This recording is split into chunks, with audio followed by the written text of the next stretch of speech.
Hi there everyone, Lars back with another Apothecary Diaries review brought to you by Camille's Harem. Not just a podcast by novice writers for novice writers, but also a YouTube channel by novice writers for novice writers. Because writing is an adventure, it's more fun with friends, and once again Detective Maomao is on the case, and this time rather than solving a murder, instead Maomao is solving an escape room puzzle.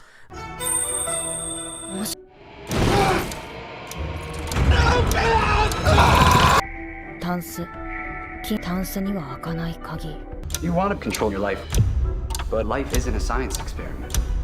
You can't contain your world forever. 昔はこうやって触るな It's Fahrenheit 451. Is it getting hot? Talk about immersive. 熱い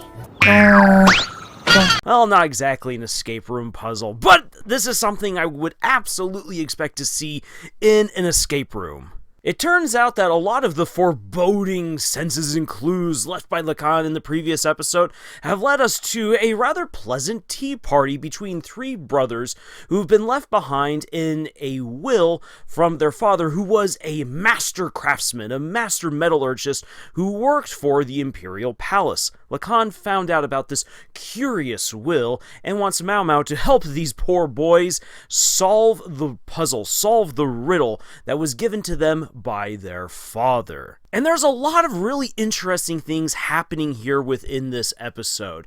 For one, you've got the three brothers. All of them have their own different perspective on their father, on the family business, on each other. There's definitely miscommunication going on here.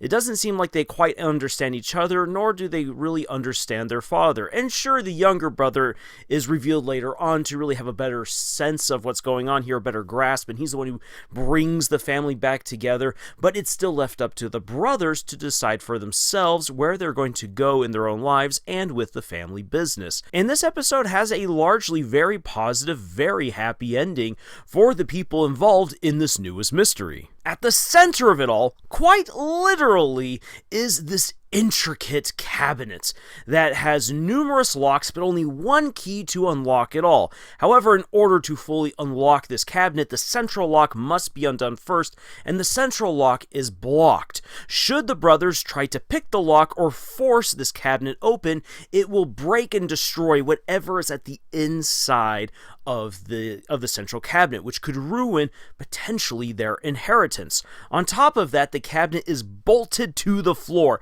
It's not going anywhere. And the will says, to you, everyone, to my eldest son, I leave this shack. Congratulations, boy, you get a shack.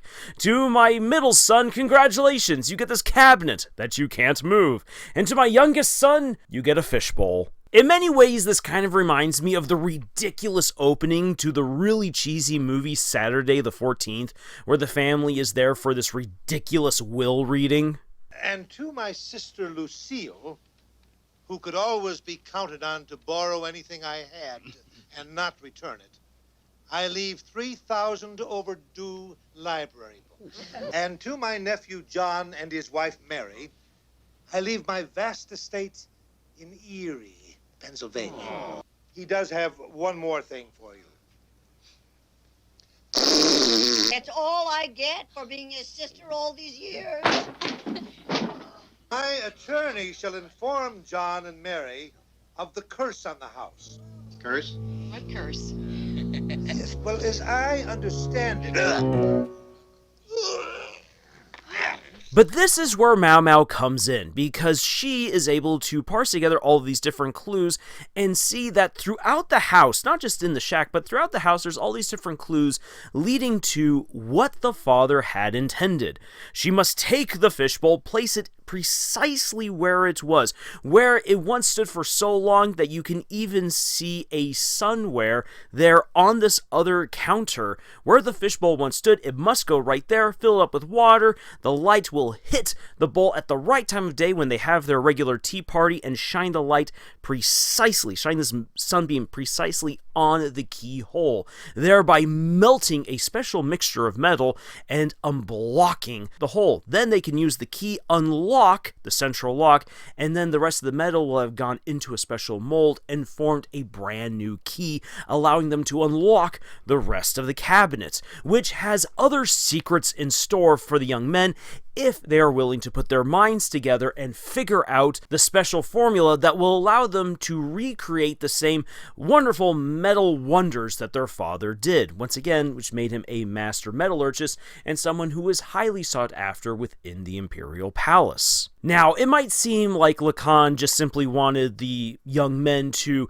again, find out the secrets that their father took to the grave in order for them to make such wonderful metal objects, which will again be sold to the palace and continue the beautiful working relationship that this family had with the imperial family and their workers. However, what Lacan reveals is that it's not so much about rediscovering this magical formula that will allow them to create beautiful metal works, but instead it was always about these boys discovering where they were really needed in order to make the family prosper, with the youngest son actually being the metal worker, with the oldest son taking on the duties of taking care of the business, taking care of the financial records, the books, and all that good jazz, and the youngest son being able to, or not the youngest son, but the middle son, reaching out to new customers and developing new business relationships and maintaining the old ones so that way the family can continue to prosper. Everyone has their place to be, and this falls within a Confucian ideal where you need to be where you're supposed to be of the most use to society, to your family, to your profession, and if you can find where you're of the most use, that is where you're going to be the happiest. And this message is kind of given with a wink and a nod and a slip of some wine to Jinshi, and by proxy then to Maomao, basically from Lacan saying, you guys need to find out where you fit best within this palace. So definitely not quite as evil and foreboding as I was expecting from the previous episode, which lines up with what a lot of people were telling me in the comments where they're like, it's not as bad as you think right here, Lars. But hey, keep on going, keep on theorizing. And thank you guys for not chewing me out too much for my theories going wildly off base with some of these characters, especially with what was hinted from Lacan. Though Lacan did kind of veer off from what he promised Jinshi, that he would reveal more about the history of the courtesan. He's like, oh, well, you're going to have to talk to people who know such things about that kind of world, and then proceeds to leave. The episode ends with some very interesting juxtaposition to Lacan's message, where it's like, hey, you guys need to figure out where you really belong here within the Imperial Palace, both Jinshi and Maomao, in order to find your greatest amount of happiness and to be of the most good to our society.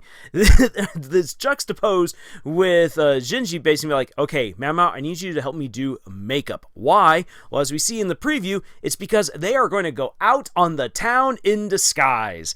This is going to be really fun to see right here.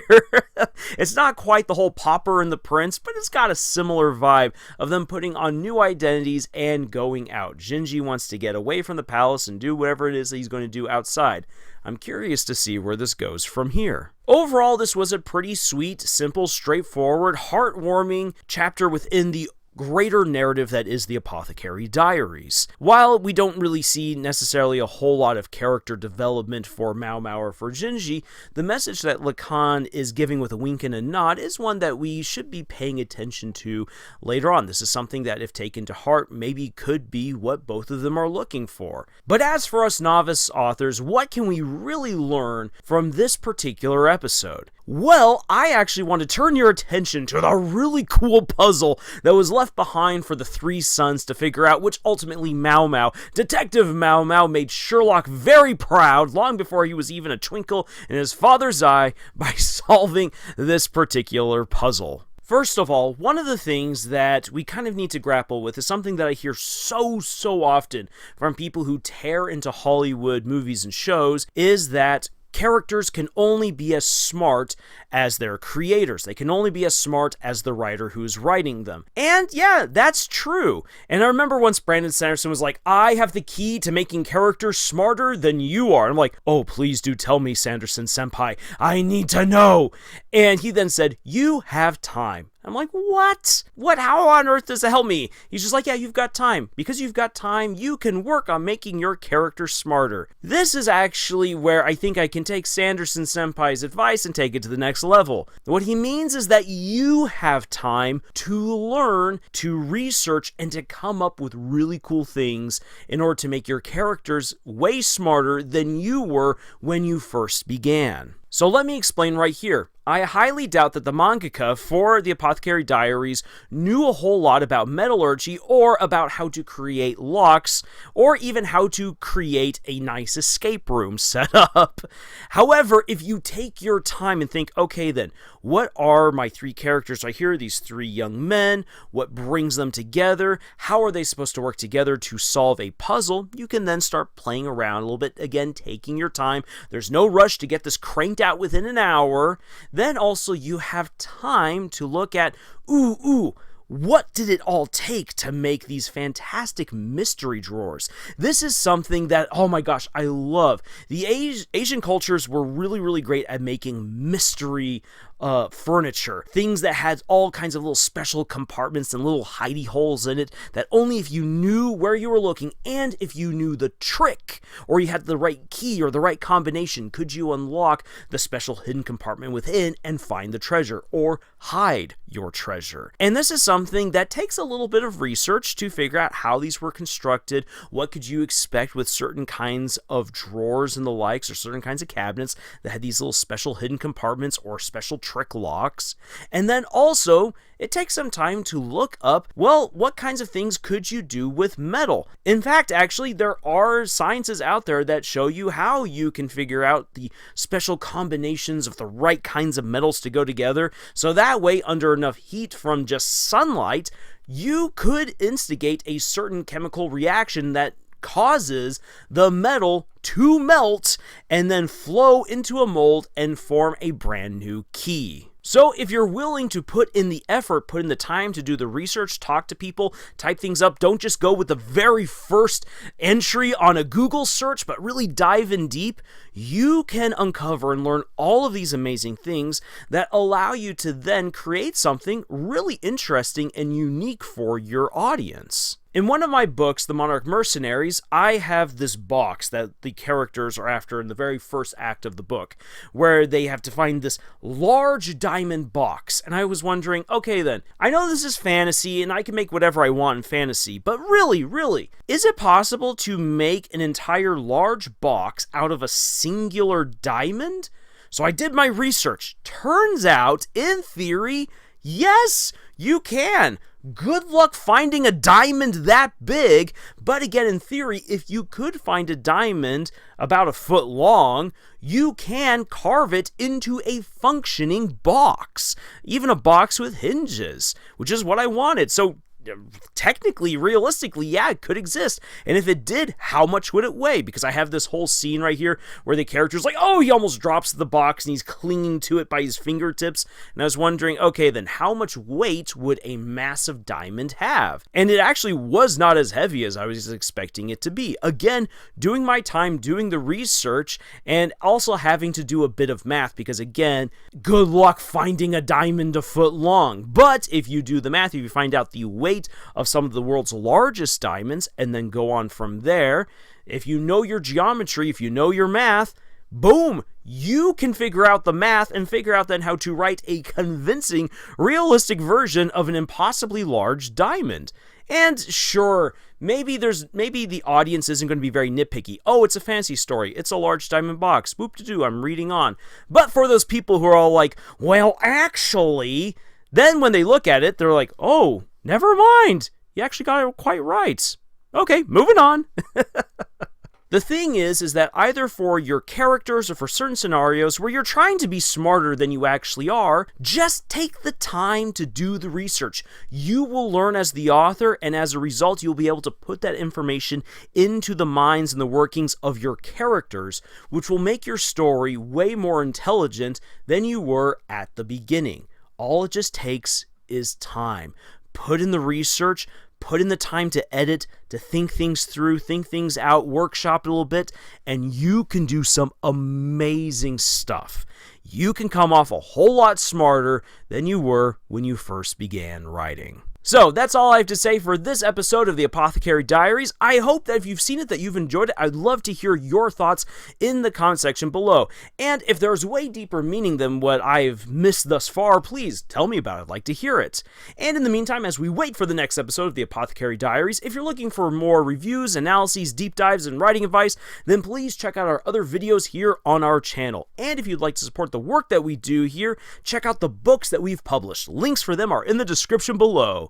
And until the next video, y'all, make sure that you're able to solve the puzzles that you yourself create. Watch out for what kind of strange metals you decide to cram into your cabinets. And tschüss.